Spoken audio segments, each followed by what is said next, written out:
I survived a war overseas just to come home and discover my wife had turned my house into her secret dating operation. The moment my wife smiled and asked for an open marriage after I came home from deployment, I knew the war waiting for me wasn't overseas anymore. I'm Jason, a former military captain who spent 8 brutal months stationed abroad, while my wife Emily stayed back in the house I bought before we married.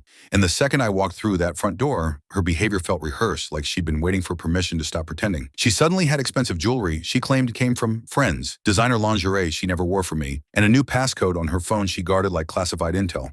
So before my final deployment ended, I secretly installed tiny security cameras around the house and connected them to a private cloud account under my father's name in case things turned legal. What I found destroyed every excuse she could have made because it wasn't one affair or one mistake. It was a different man almost every single week, slipping into my house while I was thousands of miles away risking my life. And the craziest part was how organized it all looked. Like she had schedules, hidden chats, fake gym appointments, even coded names in her contacts. One guy was apparently married too. Another turned out to work at a law office. And after digging deeper, I found messages where Emily was already discussing divorce strategies and alimony months before I came home, convinced she'd walk away with half my assets. What she didn't know was the house was legally protected in my parents' name long before the marriage, and every video, text screenshot, and financial transfer had already been copied onto encrypted drives and handed to my attorney, who told me her chances of getting anything were basically dead. But fate got even stranger, because during all this chaos, I reconnected with my old school friend Claire at a veterans fundraiser, the same girl who used to secretly like me back in high school. And unlike Emily, Claire actually listened instead of performing concern. She helped me through the sleepless nights, through the anger, through watching Betrayal replay on camera over and over until I couldn't take it anymore. And somewhere in between coffee runs and late night conversations, I realized peace felt different with her. Tomorrow morning, Emily thinks we're going to discuss relationship boundaries, but instead she's getting served divorce papers, evidence files, and a reality check she never saw coming.